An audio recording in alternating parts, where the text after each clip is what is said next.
Okay, सो 194 आई तक अपना TDS हो गया था। अभी आगे हम लोग डिस्कस करते हैं।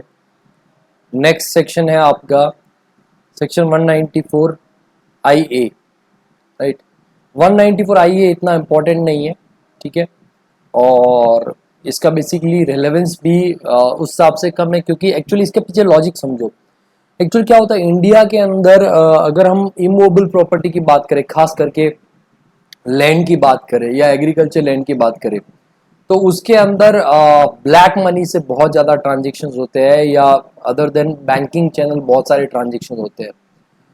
तो गवर्नमेंट क्या करती है कि ऐसी डील्स को वहाँ पे बैंकिंग चैनल के थ्रू लाने के लिए, या गवर्नमेंट अपनी नोटिस में लाने के लिए उन्होंने क्या किया, ये वाला सेक्शन उन्होंने इंट्रोड्यूस कर दिया, ठीक है। टीडीएस अंडर सेक्शन 194 आई ए। 194 आई ए के अंदर जो टीडीएस है बेटा, वो काटना पड़ेगा। Payment on transfer of certain immovable property other than agriculture land, other than agriculture land, ठीक है। एग्रीकल्चर लैंड को छोड़ के अगर कोई लैंड वहां पे ट्रांसफर होती है, ठीक है, तो उस केस में वहां पे जो पेमेंट होगा तो टीडीएस काटना पड़ेगा।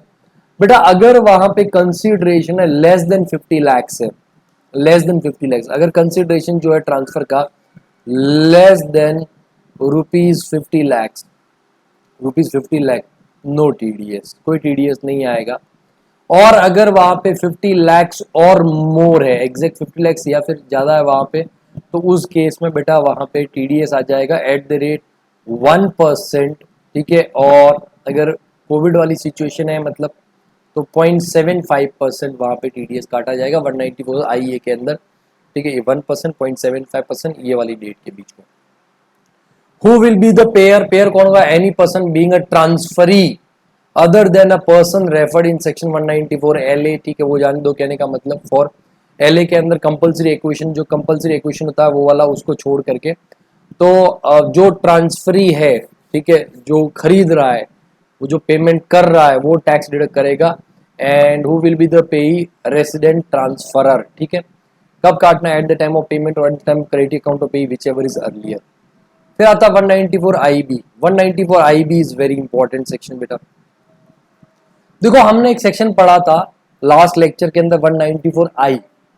194 आई क्या बोलता है बेटा? देखो इधर ध्यान दो।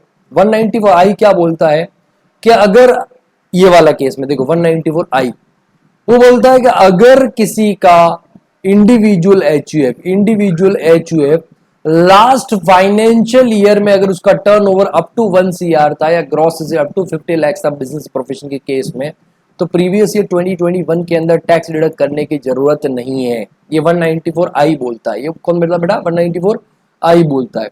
तो मैं एक एग्जांपल लेता हूं, एग्जांपल समझना। सपोज, ठीक है, मिस्टर ARP जो कि इंडिविजुअल है,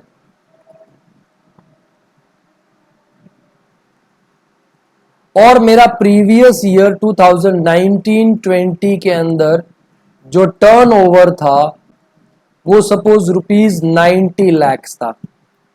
तो इसका मतलब क्या होता है बेटा? अगर मैं इस साल किसी को रेंट पे कर रहा हूं, इस साल प्रीवियस 2021 में अगर किसी को रेंट पे कर रहा हूं, तो उस रेंट के ऊपर मेरे को 194 आई में टीडीएस नहीं काटना है। क्लियर है? ये चीज समझ में आ गया भाई। मैं एक इंडिविजुअल हूं और मेरा लास्ट फाइनेंशियल ईयर में जो टर्नओवर था वो लेस देन 1 CR था बिजनेस के केस में, तो मेरे को टैक्स डिडक्ट करने की जरूरत नहीं। अगर मैं किसी को रेंट पे कर रहा हूं, भले वो 240 से ज्यादा क्यों ना पे कर रहा हूं, भले वो 240 से ज्यादा क्यों नहीं पे कर रहा हूं, लेकिन बेटा इसके केस में तो बहुत सारे लोग वहां पे बच जाते हैं। जैसे कि एग्जाम्पल समझना। सपोज मैं एक पर्सन को, किसी को भी XYZ को ले लेते हैं वहां पे, ठीक है। वो रेंट, मैं टेनेंट हो गया और मैं रेंट पे कर रहा हूं, rent ₹60,000 per month, 60,000 per month. तो बेटा टेक्निकली पूरे साल का रेंट तो बहुत ज्यादा हो जाएगा, 60,000 इंटू 12, 7,20,000। तो टेक्निकली तो ये रेंट है ना बेटा, 240 से बहुत 3 गुना हो जाता है। कहने का मतलब 2,40,000, अगर इसका मैं 3 टाइम्स करूं तो 720 होता है, ठीक है। फिर भी मुझे टैक्स डिडक्ट करने की जरूरत नहीं है, पर मंथ है ना। तो 720 पर एनम मैं रेंट पे कर रहा हूं, फिर भी मेरे को टैक्स डिडक्ट करने की जरूरत नहीं। क्यों? क्योंकि लास्ट फाइनेंशियल ईयर के अंदर मेरा वहां पे turnover does not exceed ₹1 CR in case of business, और वहां पे मेरा gross receipt does not exceed ₹50 lakh in case of profession. तो मैं तो वहां पे बच गया। तो गवर्नमेंट ने क्या किया, एक सेक्शन इंट्रोड्यूस किया, वो सेक्शन है आपका सेक्शन 194 IB, 194 IB। ठीक है, मारवाड़ी और गुजराती में डर लगना बोलते हैं, अरे डर लग गया, अरे बी आई मतलब आई बी आई मतलब ऐसे है ना। तो ये ऐसा सेक्शन है कि आपको वास्तव में बी आ जाएगी, है ना, बी आएगी, ठीक है, आई बी आएगी, बी जरूर आएगी, बी मतलब डर, ठीक है, ऐसे बोलते हैं। तो ये ऐसा सेक्शन है जहां पे जो रेंट पे कर रहा है उसको वास्तव में, ठीक है, आ जाएगी बी। तो रेंट पे करा 60,000 पर मंथ ओनर को, तो बेटा इसको 194 आई में तो टीडीएस नहीं डिडक्ट करना, ये तो क्लियर हो गया, no TDS, no TDS under section 194 I. और वो क्यों नहीं करना है वो आपको पता चल गया है, भले 240 से ज्यादा हो। लेकिन इस केस में क्या बोला कि ठीक है 194 आई में नहीं करना है, लेकिन टीडीएस अंडर सेक्शन 194 आई बी के अंदर करना पड़ेगा। 194 आई बी के अंदर वहां पे टैक्स क्या करना पड़ेगा बेटा, डिडक्ट करना पड़ेगा, डिडक्ट करना पड़ेगा। ठीक है, क्या कंडीशन है, कंडीशन नंबर 1, जो पेयर है पेयर वो इंडिविजुअल या एचयूएफ होना चाहिए, इंडिविजुअल या एचयूएफ होना चाहिए, ये स्पेशल प्रोविजन है बेटा। TDS on rent of immovable property,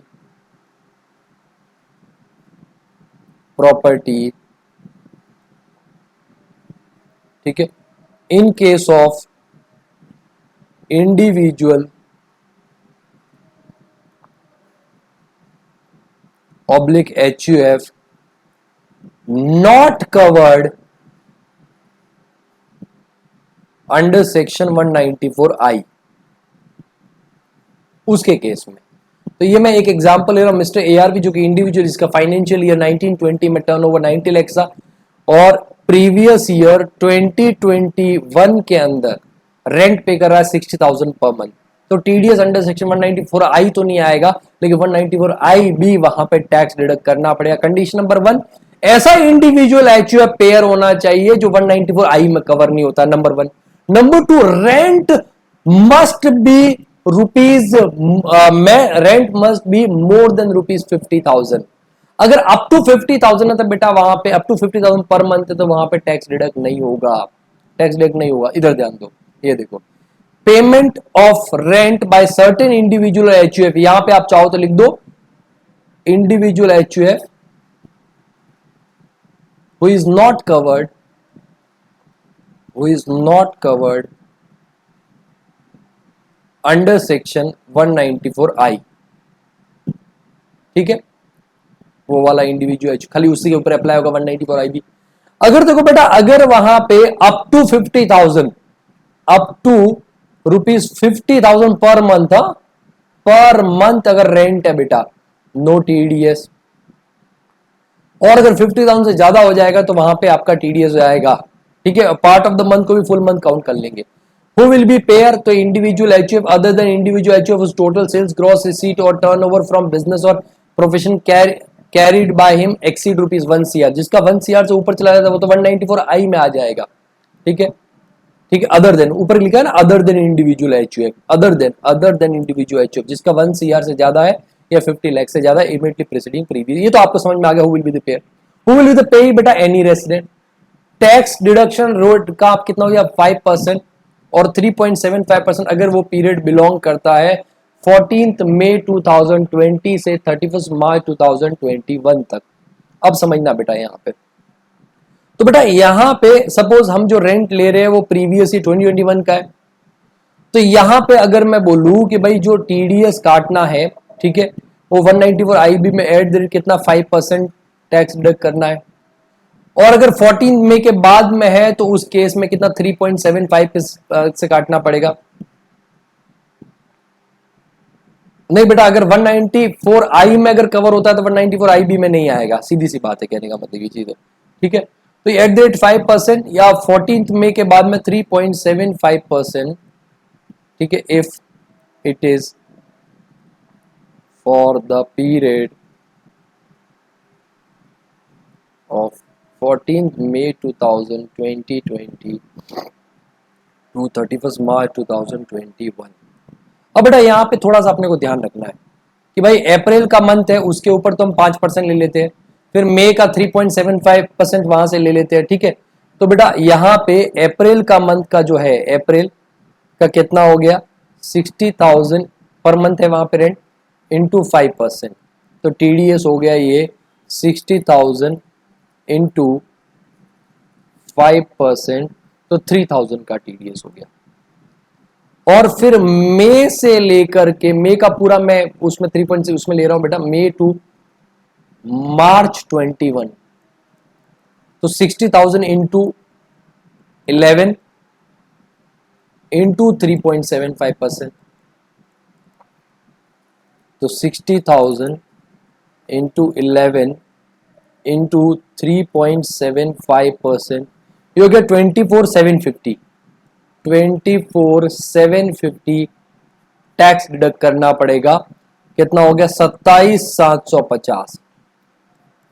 अब बेटा बात समझना सर, ये इंडिविजुअल HUF को हम 194I में इसलिए नहीं लेते थे ताकि उसको हर महीने रेंट के ऊपर TDS ना काटना पड़े, फिर उसके अगले महीने जमा करवाने ना जाना पड़े, फिर क्वार्टरली रिटर्न फाइल ना करना पड़े, कहने का मतलब फिर TDS सर्टिफिकेट इशू ना करना पड़े। तो आपने तो उसको झंझट में फंसा दिया, आपने तो उसको झंझट में फंसा दिया कि भाई ये सारा काम करना ना बेटा, यहां पे हर महीने वहां पे काटने की जरूरत नहीं है। ये कब काटा जाएगा बेटा, टैक्स डिडक्शन एट सोर्स, ठीक है, इन द मंथ ऑफ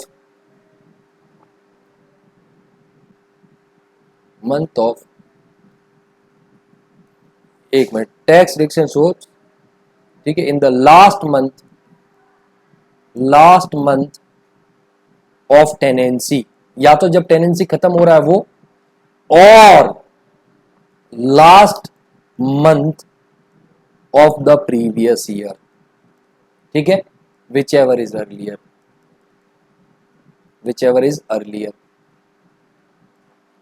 या तो जब टेनेंसी खत्म हो रहा है तब, या last month of the previous. तो ये अपने को इस केस में कब काटना पड़ेगा बेटा, ये TDS काटना पड़ेगा, TDS इन मार्च 2021 के अंदर काटना पड़ेगा। मतलब एक ही महीने में TDS काट करके आप क्या कर दो, तो लास्ट मंथ का रेंट क्या करेंगे, तो फिर उस केस में क्या करेंगे, ठीक है, इन case of rent of last month जो कि मार्च 2021 है, तो टोटल 60,000 का रेंट है, उसमें से आप लेस कर दोगे, लेस TDS, तो कितना हो जाएगा बेटा 27,750 ये TDS। तो आप कितना रेंट पे कर दोगे, रेंट पेबल लास्ट मंथ का आ जाएगा 60,000, 35,250 राइट। ये इस तरीके से आपको वहां पे रेंट पे कर देना TDS काट करके। समझ में आया बेटा ये चीज, डन, ठीक है। तो ये देखो क्या बोलता है बेटा कि payment of rent by certain individual HUF, ये हो गया 50,000 month, part of the month, individual HUF जो भी हो गया, रेसिडेंट 5%, कब काटना, at the time of credit of rent, ठीक है, at the time of credit of rent for the last month of the previous year, मतलब 31st मार्च, और the last month of the tenancy if the property is vacated. भाई पहले property छोड़ दिया है कि मान लो जनवरी में प्रॉपर्टी खाली कर दिया, तो उस मंथ में वहां पे काटना था, during the year as the case may be, to the account of the payee at the time of payment whichever is earlier, कहने का मतलब ये चीज है, ठीक है।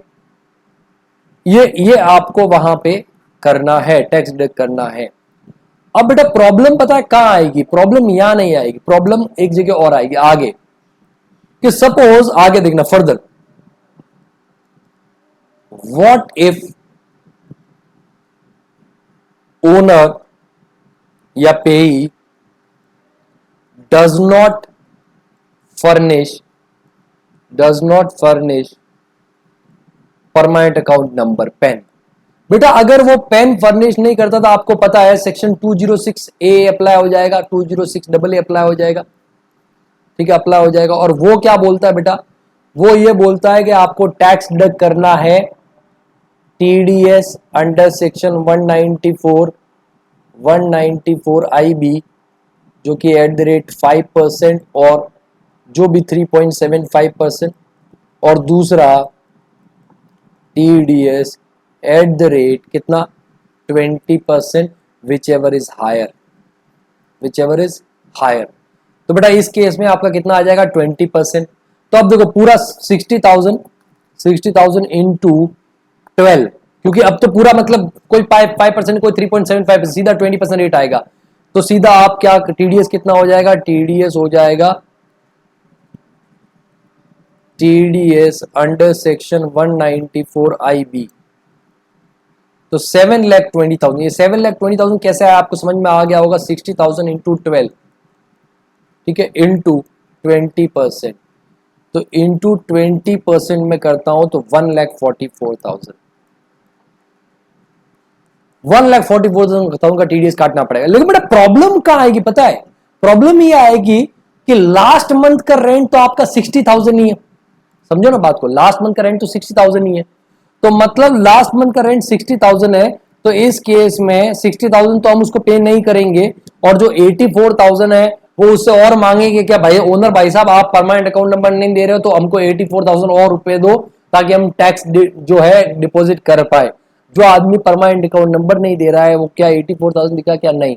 तो उस केस में बेटा जो लास्ट मंथ का रेंट है ना, उस मंथ लास्ट मंथ के रेंट तक रेस्ट्रिक्ट हो जाएगा आपका टीडीएस, ठीक है। इन such a case TDS under section 194 IB shall be restricted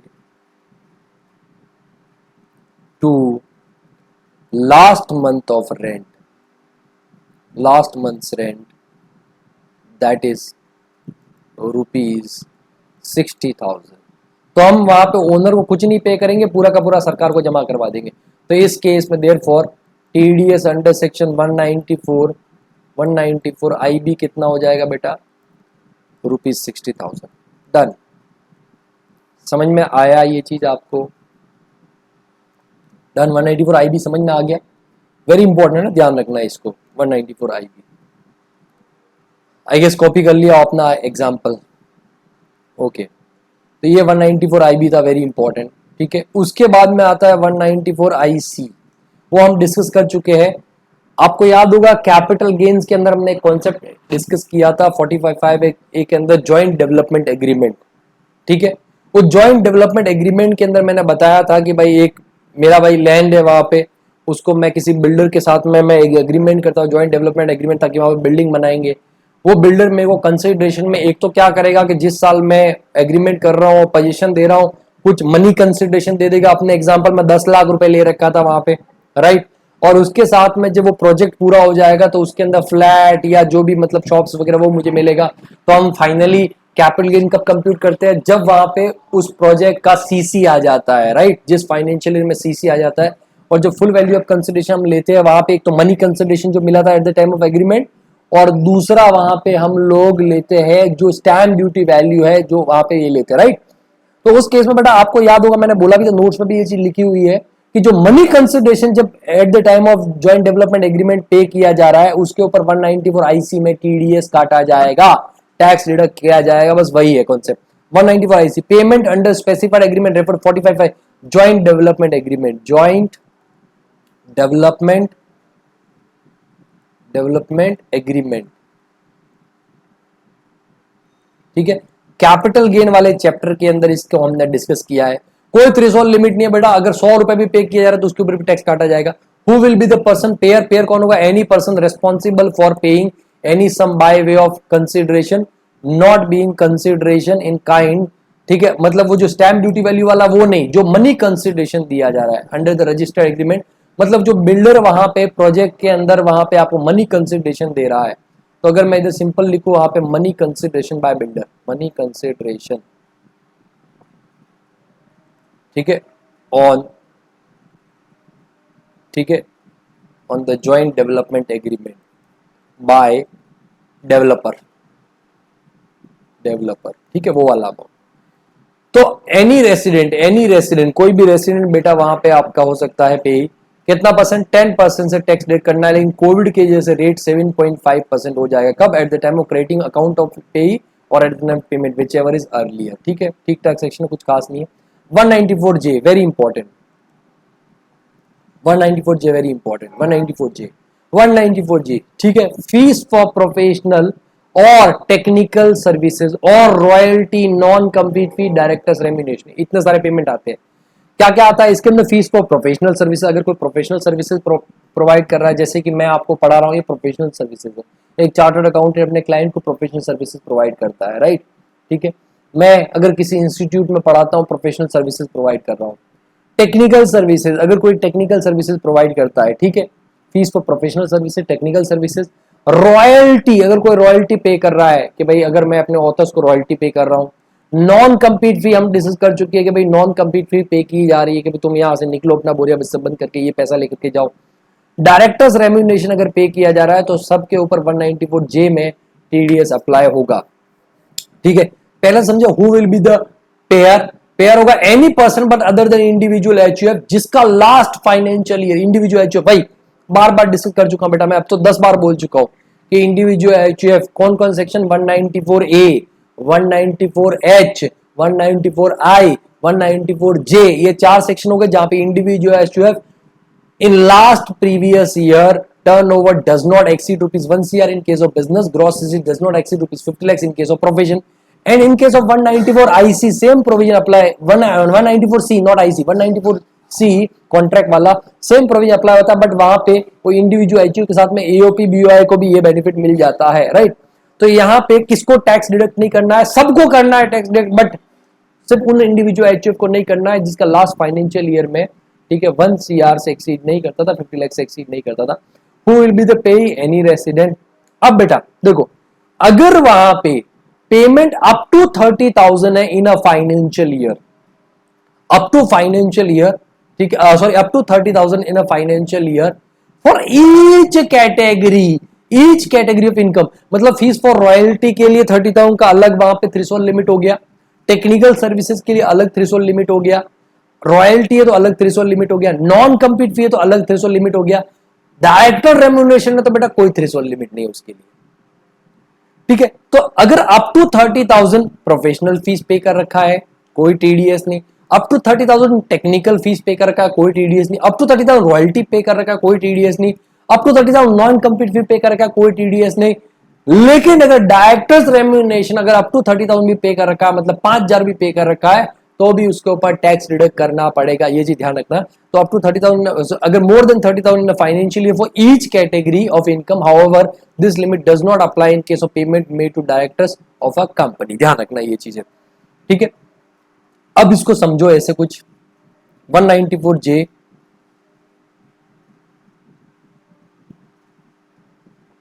हाँ, no TDS fees for professional services up to rupees 30,000, fees for technical services up to rupees 30,000, royalty paid is up to rupees 30,000, non compete pay is 30,000। ये सारी की सारी limit है ना, ये financial year के अंदर है। लेकिन अगर डायरेक्टर सिटिंग फी पे कर रखा है बेटा, डायरेक्टर रेम्यूनरेशन कोई लिमिट नहीं है बेटा, 100 रुपए भी है तो उसके ऊपर टीडीएस आएगा, ये चीज समझना। अगर मैं इसको कुछ इस तरीके से समझू कि सपोज एक कंपनी है वीवीआईपी प्राइवेट लिमिटेड, एक पब्लिकेशन कंपनी है। अब प्राइवेट लिमिटेड है तो इसको तो टीडीएस काटना ही काटना, पिछले साल में टर्नओवर कितना हो कोई फर्क नहीं पड़ता, कंपनी इंडिविजुअल एचयूएफ थोड़ी। ये यहां पे मिस्टर एआरपी को कुछ पेमेंट कर रही है। क्या क्या पेमेंट कर रही है? ये वीवीआईपी लिमिटेड मिस्टर एआरपी को, भाई मैंने कुछ टैक्स कंसल्टेंसी वगैरह इनका हैंडल किया तो मुझे प्रोफेशनल फीस भी पे की जा रही है रुपीज 29 या exact 30,000। Technical fees for technical services FTS, fees for technical service, FTS मतलब फीस फॉर टेक्निकल सर्विसेज भी पे की जा रही है वहां पे रुपीज 31,000। मैं ऑथर भी उस पब्लिकेशन कंपनी का तो मुझे रॉयल्टी भी पे की जा रही है रुपीज 28,000। मैंने वहां पे खुद as a proprietor publication business चला था, इन्होंने मेरे को बंद करवा दिया तो मुझे नॉन कम्पीट फी भी पे किया। नॉन कम्पीट फीस 5 लाख रुपए, और मैं इस कंपनी का डायरेक्टर भी हूं, तो मुझे डायरेक्टर्स रेम्यूनरेशन भी पे कर रहे हैं। डायरेक्टर्स रेम्यूनरेशन ज़्यादा नहीं है, ₹1000 ही है। तो बेटा बताओ, क्या पहले वाले में टीडीएस काटा जाएगा? क्या पहले वाले में टीडीएस काटा जाएगा? तो पहले वाले में आंसर आता है नो टीडीएस, क्योंकि वो एग्जैक्ट नो टीडीएस।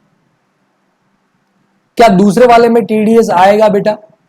यस, तो यहां पे टीडीएस आ जाएगा अंडर सेक्शन 194 जे। इसमें टीडीएस आएगा नो टीडीएस, इसमें आएगा yes sir TDS under section 194 जे, और यहां पे भी आ जाएगा टीडीएस अंडर सेक्शन 194 जे। डन बेटा, समझ में आ गया? क्लियर है ये चीज?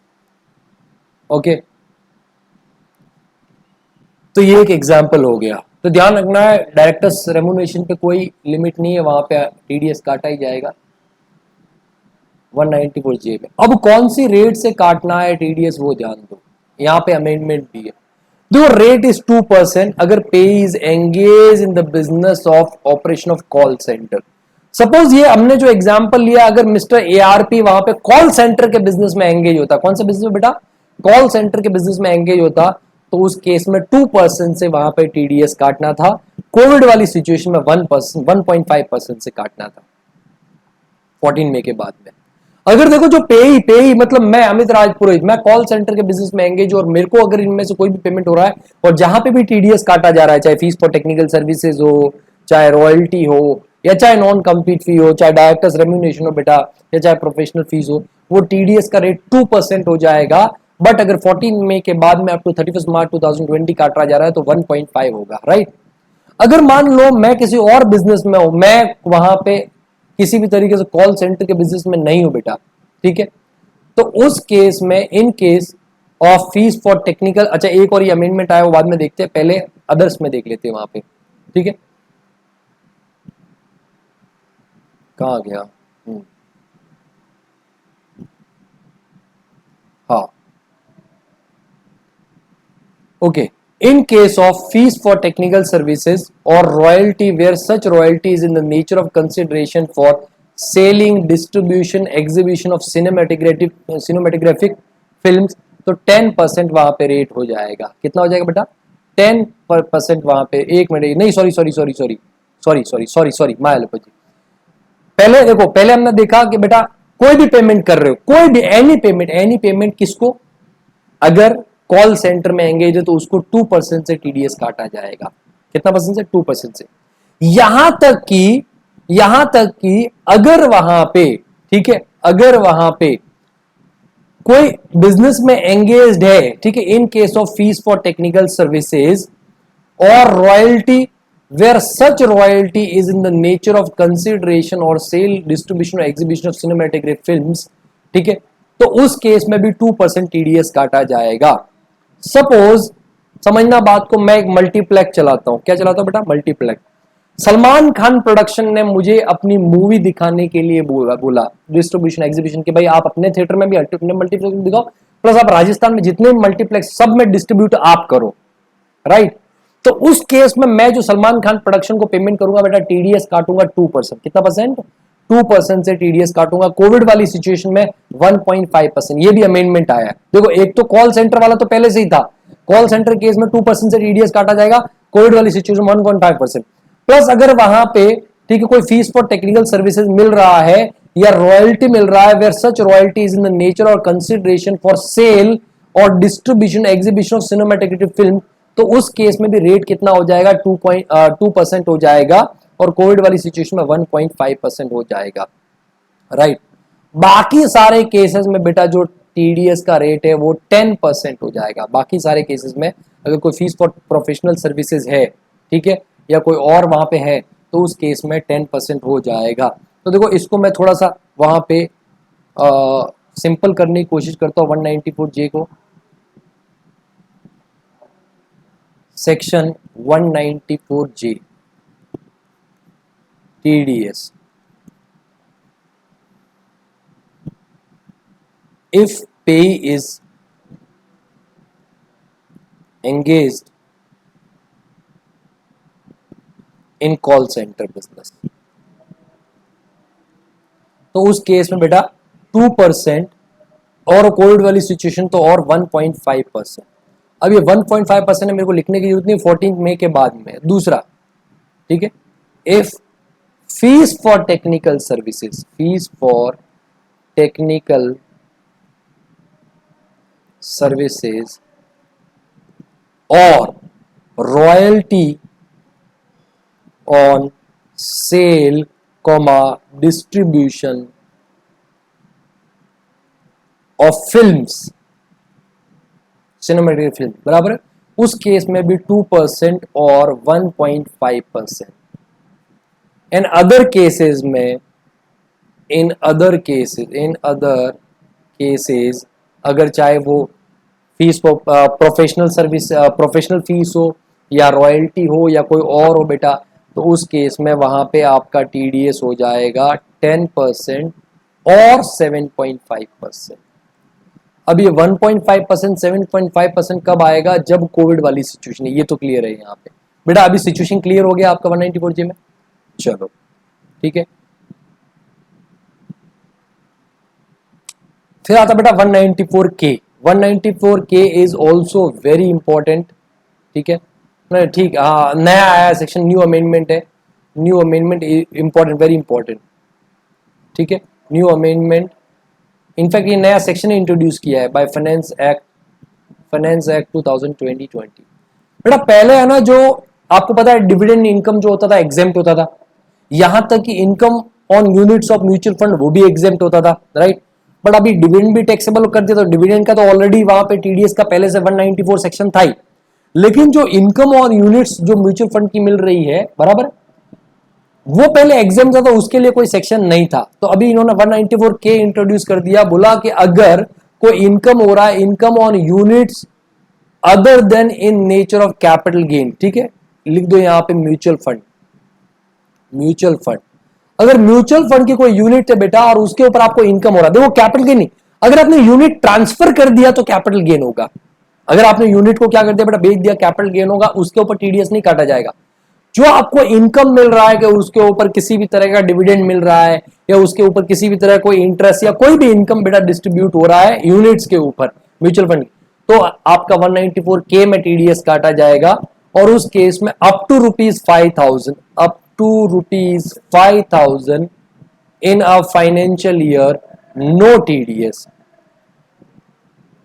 एंड अगर वो एक्सीडिंग ₹5,000 है इन अ फाइनेंशियल ईयर, तो बेटा टीडीएस आ जाएगा एट द रेट 10% और कोविड वाली सिचुएशन में 7.5%, ठीक है।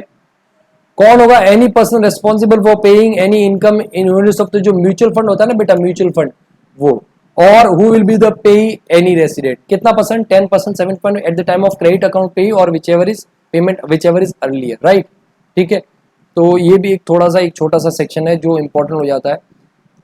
194K के बाद में आता 194LA, तो ठीक है, कहने का मतलब इतना नहीं है, बट फिर भी एक बार देख लेना। 194LA जो कंपल्सरी एक्विजिशन होता है बेटा, कंपल्सरी एक्विजिशन में जो कंपल्शन मिलता है, ठीक है, compulsion of acquisition of certain immovable property under other than agriculture land, कि भाई मेरा एक लैंड था, बिल्डिंग था, अदर देन एग्रीकल्चर लैंड कोई लैंड था या बिल्डिंग था, वो कंपल्सरी एक्वायर हो गया, उसके बदले मेरे को कंपल्शन मिल रहा है, जो हमने कैपिटल गेन में बहुत अच्छे से डिस्कस किया है। अगर वो अप टू, वो कंपल्शन अगर अप टू ₹2,50,000 है in a financial year, in financial year, no TDS. और अगर वो एक्सीड ₹2,50,000 है, ठीक है, इन अ फाइनेंशियल ईयर, तो बेटा टीडीएस आ जाएगा 10%, टीडीएस एट द रेट 10% और 7.5%, जो भी सिचुएशन है। Who will be the payer? Any person responsible for paying any sum on nature, जो कंपल्शन पे कर रहा है, एनहांस कंपल्शन जो पे कर रहा है, जिसने कंपल्सरी रिक्वायर किया वो। And who will be pay any resident 10%, 7% eight the time of payment, बेटा ये हम पहले डिस्कस कर चुके कि उस केस में eight the time of payment वहां पे टैक्स डिडक्ट किया जाता है, स्टार्टिंग में हमने डिस्कस कर दिया था, राइट, ठीक है, सैलरी, विनिंग्स, ईपीएफ का payment, maturity of life insurance policy और ये कंपल्शन वाला, ठीक है। फिर आता बेटा 194M। 194M is also very important section, very important. आप अगर याद करोगे बेटा कि हमने है ना 194 आईसी में, सॉरी आईसी नहीं 194 सी दिखाना है ना, मेरे को दिखा देता हूं, ये देखो स्टार्टिंग में भाई छोटा इंडिविजुअल एचयूएफ जो 194 एच के अंदर कमीशन, बराबर है, ये सिचुएशन में कमीशन के ऊपर टीडीएस नहीं काटा जाएगा, 194 जे में भी टीडीएस नहीं काटा जाएगा प्रोफेशनल फीस, एंड 194 सी में भी टीडीएस नहीं काटा जाएगा कॉन्ट्रैक्ट वाले केस में। देखो अगर 194 बेटा ए है तो उसको तो साइड में छोड़ दो, 194 आई में अगर इस सेक्शन में नहीं काटा जाता तो 194 आई भी आ गया वहां पे, राइट भाई, जो 194 आई में कवर नहीं होता वो 194 आई बी में आ जाएगा। वैसे ही जो 194 एच में कवर नहीं होता, 194 जे में कवर नहीं होता, 194 सी में कवर नहीं होता बेटा, वो 194 एम में आ जाएगा। तो पेमेंट टू कॉन्ट्रैक्टर्स कमीशन और brokerage fees for professional services, ठीक है, पेमेंट टू कॉन्ट्रैक्टर 194 सी के अंदर आता है, कमीशन ब्रोकरेज 194 एच में आता है, और professional fees for professional services 194 जे में आता है, राइट।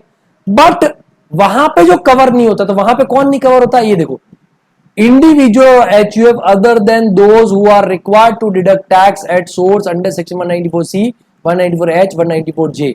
तो जिसका लास्ट फाइनेंशियल ईयर में टर्नओवर बिजनेस केस में एक्सीड कर गया 1 CR या 50 लाख से एक्सीड कर गया प्रोफेशनल केस में वहां पे, तो वो तो 194C में आ जाएगा, 194J में आ जाएगा, 194H में आ जाएगा। लेकिन लास्ट फाइनेंशियल ईयर में जिसका कम था बेटा वो 194M में आ जाएगा। रेंट अगर है तो 194 आईबी में आ जाता है। बेटा समझ में आ रहा है कि नहीं आ रहा है? डन। तो उस केस में टीडीएस 194 एम में काटा जाएगा, लेकिन यहां पे कंडीशन है 194 एम में तभी कवर होगा अगर बेटा वहां पे 50 लाख से ज्यादा फाइनेंशियल ईयर में, तो एग्रीगेट अमाउंट, ये लिख देना यहां पे एग्रीगेट अमाउंट, एग्रीगेट मतलब इन तीनों का मिला करके भी अगर वहां पे 50 लाख हो गया, up to ₹50 lakh in financial year, तब तो बेटा नो टीडीएस। और एक्सीड कर देता है, एग्रीगेट अमाउंट एक्सीड करता है 50 लाख, ठीक है, एक्सीड कर जाता है वहां पे, तो टीडीएस अंडर सेक्शन 194M और रेट रहेगा एट द रेट 5% और 3.75%। तो एनी रेसिडेंट, ठीक है, पेई जो 194C, 194H, 194J में कवर नहीं होता है, इंडिविजुअल एचयूएफ खाली वही है ना, ठीक है, 5%, 3% at the time of crediting account to payee और payment whichever is earlier. बेटा समझ में आ गया? हमने जो पीजीपी के अंदर टीडीएस का एक क्वेश्चन किया था उसके अंदर ये वाला पॉइंट वहां पे था और मैंने बताया भी था ये चीजें कि भाई 194H में तो टीडीएस 194H कमीशन ब्रोकर का मेरे को बहुत अच्छे से याद है, ठीक है, टीडीएस नहीं काटा जाएगा क्यों? क्योंकि उसका लास्ट फाइनेंशियल ईयर में टर्नओवर 1 CR से कम था। और फिर उसमें आंसर में यह भी लिखा था कि 194M में भी टीडीएस नहीं आएगा क्योंकि अमाउंट फाइनेंशियल ईयर में 50 लाख से कम था, बराबर है, ये चीज मैंने वहां पे बोला था, ये चीज ध्यान रखना, ठीक है, तो वहां पे आप रेफर कर सकते हो। फिर आता 194N, very very important section, very very important section 194N, very very important section. Modi ji क्या चाहते हैं? मोदी जी चाहते हैं कि भाई कैश में कोई काम ही ना करे, ठीक है, जो काम करना बैंकिंग चैनल के थ्रू करो।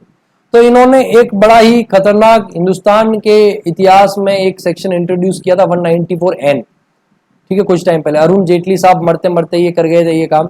194N cash withdrawal, cash withdrawal कहां से? फ्रॉम बैंकिंग कंपनी और एनी बैंक और बैंकिंग इंस्टीट्यूशन। आप किसी एक बैंक से, ठीक है, सारी ब्रांचेस मिला करके, सारी ब्रांचेस मिला करके, या किसी बैंकिंग कंपनी सारी ब्रांचेस मिला करके, या तो किसी बैंक या बैंकिंग कंपनी बैंकिंग इंस्टीट्यूशन से कैश विड्रॉ करते हो, कैश विड्रॉ करते हो, ठीक है, या फिर किसी कोऑपरेटिव सोसाइटी से जो एंगेज इन बैंकिंग बिजनेस है कैश विड्रॉ करते हो। अगर आपने कैश विड्रॉ किया है, aggregate amount, aggregate cash withdrawal in financial year up to ₹1 CR, no TDS, right. लेकिन अगर वहां पे वो जो अमाउंट एग्रीगेट अमाउंट है, एग्रीगेट अमाउंट है कैश विड्रॉल, कैश विड्रॉल मतलब सारी ब्रांचेस मिला करके, देखो बैंक अलग अलग देखोगे, बैंक अलग अलग देखोगे, भाई करंट अकाउंट मेंटेन कर रखा है तो आप बैंक अलग अलग देखोगे, कि भाई एसबीआई, तो एसबीआई की 3 ब्रांचेस से विड्रॉ किया गया, तो आप टोटल करोगे कितना है, तो सर लेस देन 1 CR है, कोई टीडीएस नहीं आएगा। ठीक है। अगर वहां पे एचडीएफसी में भी आपके करंट अकाउंट है 3 अलग अलग ब्रांचेस में, वो मिला करके 1,20,00,000 आ गया, तो अप टू 1 CR कोई टीडीएस नहीं, और एग्रीगेट जो कैश विड्रॉल हो रहा है वो मोर देन ₹1 CR हो रहा है, तो जो बेटा एक्सेस अमाउंट है, ठीक है, TDS at the rate 2% on excess amount. मैं एग्जांपल लूंगा बेटा एक्सेस अमाउंट, ठीक है, एक्सेस अमाउंट के ऊपर वहां पे आपका 2% से टीडीएस आ जाएगा। समझ में आया क्या बेटा?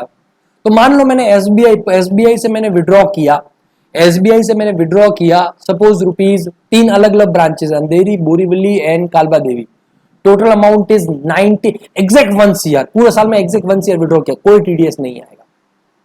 वहीं पे एचडीएफसी के मेरे 3 अलग अलग ब्रांचेस में अकाउंट थे, और वहां पे तीनों का मिला करके पूरे साल में मेरा कैश विड्रॉ हो गया 1,02,00,000। 1 करोड़ कितना बेटा? 2 लाख। तो उस केस में जो 2 लाख रुपीज है उसके ऊपर 2%, बराबर है, 2 लाख के ऊपर कितना? 2% टीडीएस आ जाएगा। अंडरस्टूड? समझ में आ गया ये चीज? बराबर है, okay.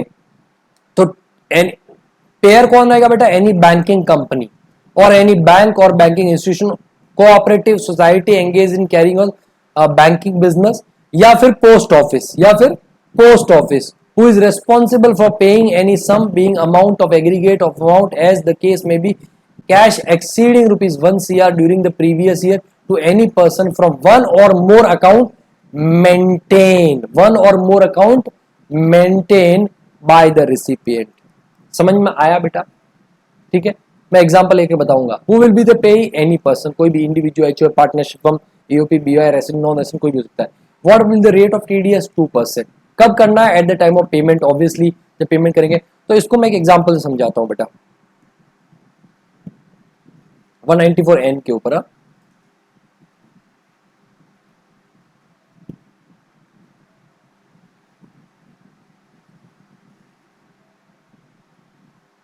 Section 194N, TDS on cash withdrawal।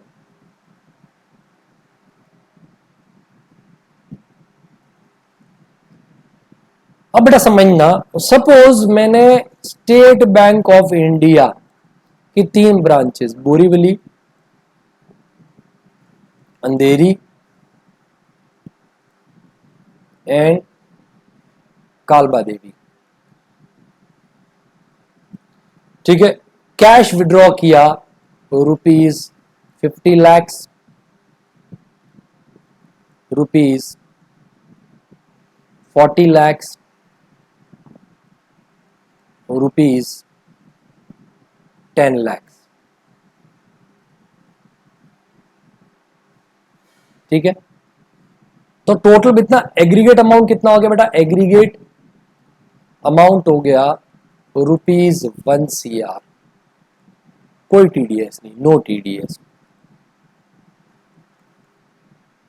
No TDS, right.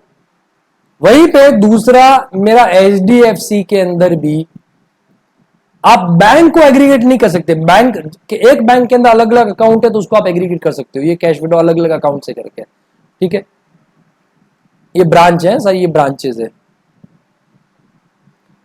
HDFC का अंधेरी ब्रांच से विड्रॉ किया गया ₹51 लाख, और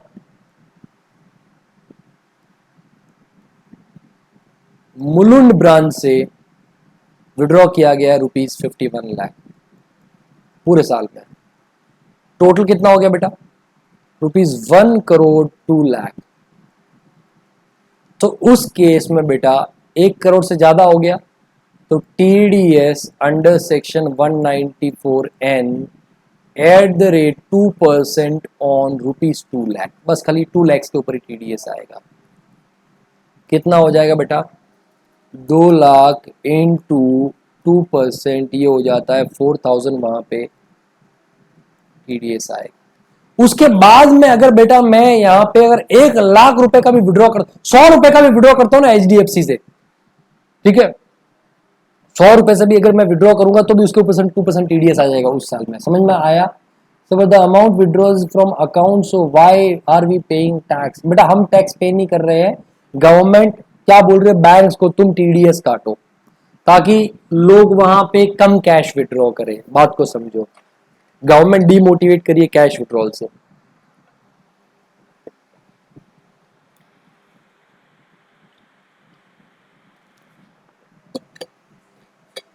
ओके, तो लोग कम कैश विड्रॉ करेंगे, मतलब वहां पे ऐसा हो जाए कि कैश में खर्चा कम करेंगे, तो गवर्नमेंट जो नॉन बैंकिंग ट्रांजेक्शन है उसको डीमोटिवेट करना चाहती है, इसलिए बैंक्स को बोल दिया।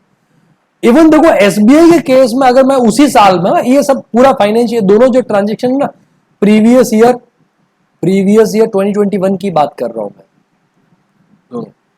अगर मैं यहां पे मैं एसबीआई से 1,000 रुपए भी विड्रॉ करता हूं बेटा किसी भी ब्रांच से या किसी भी अकाउंट से, तो उस केस में 1,000 रुपए पे 2% टीडीएस आ जाएगा। अंडरस्टूड? अब देखो एक अमेंडमेंट आया, और वो अमेंडमेंट कब आया? 1 जुलाई 2020 को एप्लीकेबल हो रहा है। वो जो अमेंडमेंट एप्लीकेबल हो रहा है 1 जुलाई, देखो रेट क्या बोलता है? 2% of such sum in case of recipient has not file return of, ये भी है वो मैं बता देता हूँ। काम डेट दे रखा है क्या बेटा? यहाँ पे डेट नहीं दे रखा, आप डेट जरूर लिख देना। ये वाला जो पूरा पार्ट है ना, ये वाला पार्ट, ये जो इन केस ऑफ रिसिपिएंट ये वाला जो पार्ट है, यहां पे लिख देना विद इफेक्ट फ्रॉम, और ये बहुत जरूरी है, 1 जुलाई 2020। बहुत जरूरी है, बहुत जरूरी, ये बहुत जरूरी है, ध्यान रखना। इससे आपका पूरा क्वेश्चन रॉन्ग हो सकता है, इधर ध्यान दो।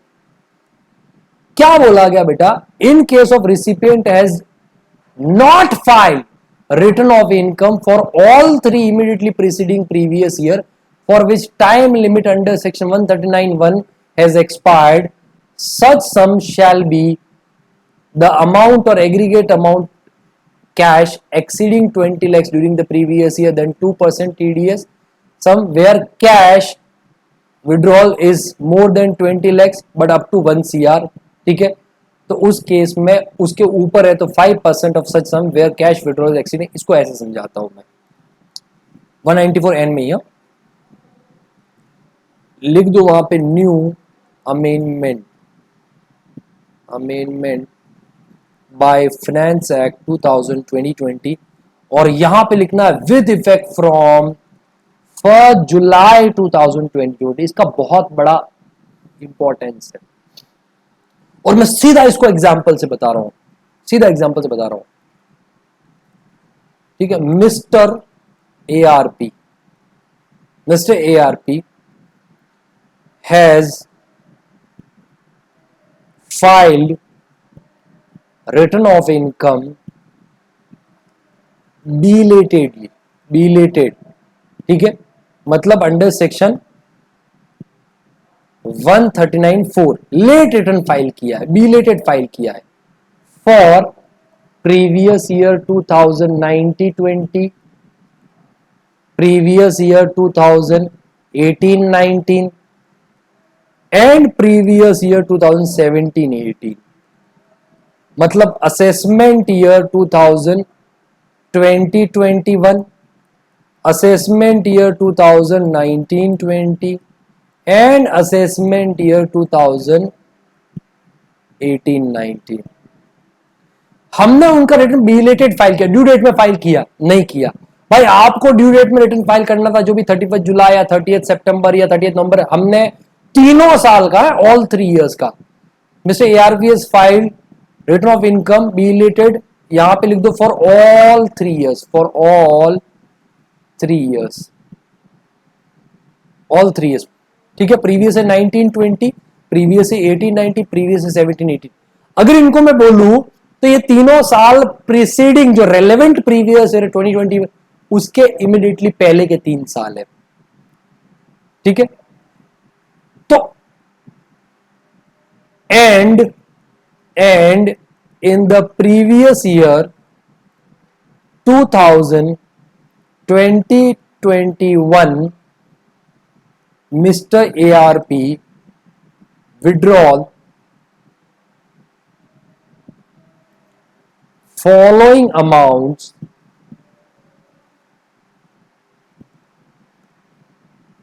from withdrawal cash, ब्रैकेट में दो cash, following amount from bank account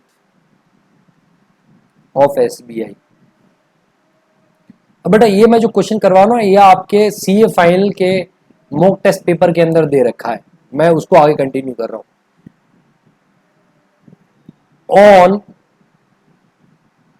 30th April 2020 rupees 40 lakhs, on 30th June 2020 rupees 30 lakhs, on 15th July 2020 rupees 45 lakhs, on 25 March 2020 rupees 25 lakh. बेटा आपको क्वेश्चन समझ में आ गया भाई? इस तरीके से कैश विड्रॉ किया है हमने बैंक अकाउंट से, ठीक है। ये डेट को क्या, एक ही बैंक अकाउंट है, सपोज वी आर अलग अलग बैंक अकाउंट, जो भी कहने का मतलब है। लेकिन प्रॉब्लम क्या है पता है, हमने पिछले 3 साल के return of income due date में फाइल नहीं किए, बिलेटेड फाइल की है, बिलेटेड ड्यू डेट में फाइल ही नहीं हुए, तो बेटा उसकी सजा मिलेगी। और सजा क्या मिलेगी बेटा, उस केस में भाई जनरली 194N के अंदर टैक्स डिडक्ट होता है अगर 1 CR को वहां पे लिमिट क्रॉस कर जाता है बेटा, बराबर है। लेकिन इस केस में बेटा टैक्स डिडक्ट हो जाएगा, वो जो थ्रेशोल्ड लिमिट है ना वो 20 lakhs हो जाएगा। कितना? 20 lakhs। समझ में आया? तो उस केस में बेटा वहां पे इन सच a case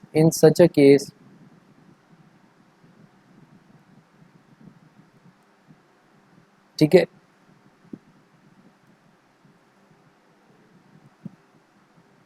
TDS will be deducted under section 194N as follow।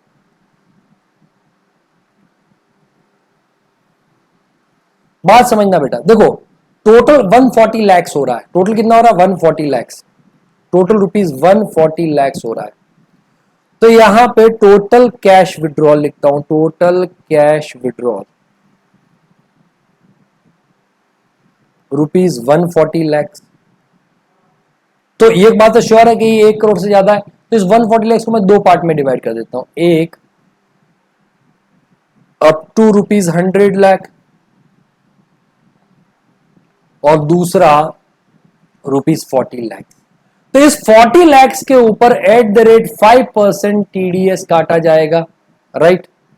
At the rate कितना बेटा 5% TDS काटा जाएगा, ठीक है। एट द रेट कितना 5% TDS काटा जाएगा। तो 40 lakhs इंटू 5%, इसमें कोई शक है क्या बेटा 2 lakhs, इसमें कोई डाउट है क्या बेटा? 5% इसलिए क्योंकि वो 2 करोड़ से 1 CR से ऊपर हो गया, तो भाई ये नया वाला लिमिट अप्लाई हो जाएगा, राइट। और यहां पे देखो 100 lakhs है, टेक्निकली क्या होना चाहिए था कि टेक्निकली ये होना चाहिए था कि अप टू 20 lakhs, लोग ऐसा करते हैं up to rupees 20 lakhs no TDS, और जो बैलेंस 80 lakhs है, लिखना मत बेटा, बैलेंस 80 lakhs के ऊपर at the rate 2% TDS, right. तो ये 80 lakhs के ऊपर 2% मतलब 160 आ जाएगा आई गेस, इंटू 2% TDS 160 आ जाएगा। बेटा आप भी ऐसा ही सोचते हो ना, आप भी ऐसा ही होना चाहिए था ना? नहीं नहीं, देखो ये यही तो गड़बड़ करते हैं बच्चे वहां पे। देखो ये जो 100 lakhs है ना बेटा, 100 lakhs देखो इसमें कोई डाउट नहीं है कि भाई 1 करोड़ से ऊपर चला गया, क्योंकि वहां पे इसने 3 साल का, पिछले 3 साल का रिटर्न फाइल नहीं किया, तो बेटा उस केस में 1 करोड़ से ऊपर गया तो 5% रेट अप्लाई हो जाएगा और 40 lakhs के ऊपर 5% TDS काट लेंगे। लेकिन ये जो 100 lakhs है इसके अंदर आप देखोगे बेटा, एक तो बिफोर 1 जुलाई 2020 वाला अमाउंट है, राइट, ठीक है। उसके पहले वाला अमाउंट ये देख लो, ये फर्स्ट, ये वाला 70 लैक्स, राइट? कितना? रुपीज 70 लैक्स। अब एक बात बताओ बेटा, क्या 1 जुलाई 2020 से पहले अमेंडमेंट एप्लीकेबल हो रहा है क्या? मैंने क्या बोला? Amendment applicable with effect from 1 July 2020, right? तो उससे पहले तो अमेंडमेंट एप्लीकेबल ही नहीं हो रहा है, तो भले ही उसने रिटर्न फाइल नहीं किया, उस वाले अमाउंट पे कोई टीडीएस नहीं आएगा, क्योंकि तब तक सिचुएशन ये थी कि 1 सीआर के ऊपर ही टीडीएस काटा जाएगा, राइट? तो इसके ऊपर नो टीडीएस। आप नीचे लिख देना as amendment is applicable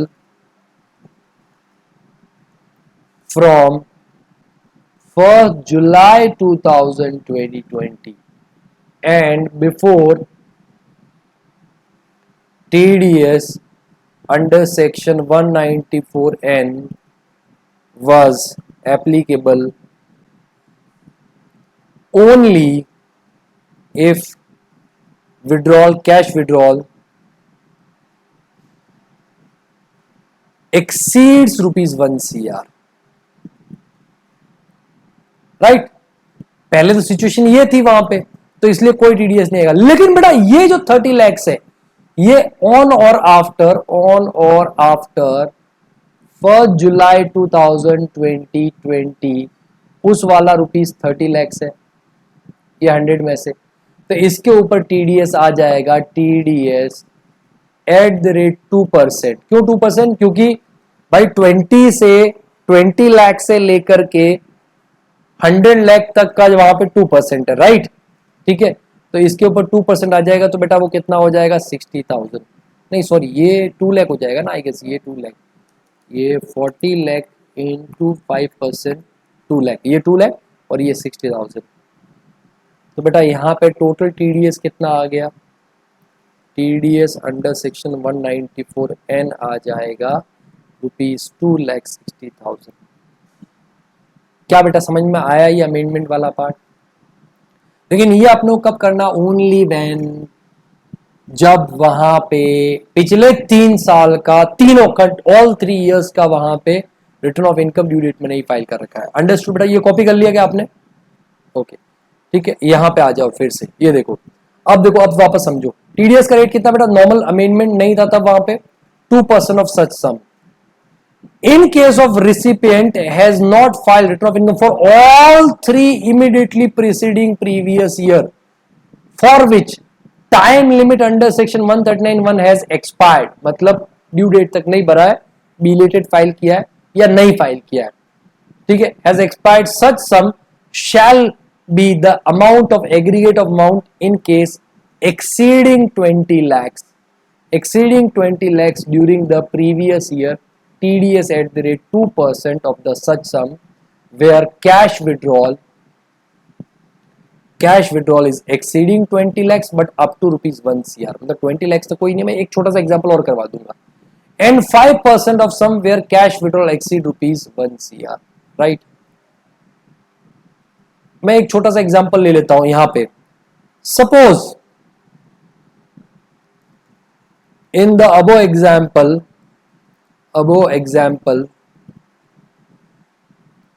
all withdrawals are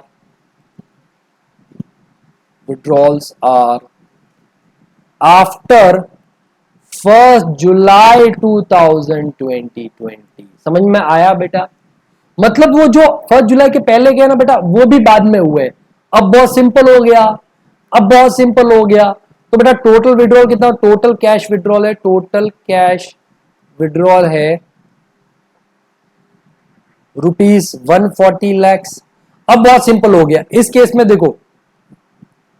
देखो मैं 3 वहां पे पार्ट बना, up to rupees 20 lakhs no TDS, ठीक है। जो 20 लाख से ज्यादा है वो आपका क्या हो जाएगा? उसके ऊपर 2% आ जाएगा, तो नेक्स्ट 80 लैक्स, नेक्स्ट 80 लैक्स, 20 लाख से ज्यादा बट अप टू 1 CR, उसके ऊपर टीडीएस एट द रेट कितना? 2%। तो 80 lakhs पे 2%, 80 lakhs इंटू 2% होता है बेटा 1,60,000।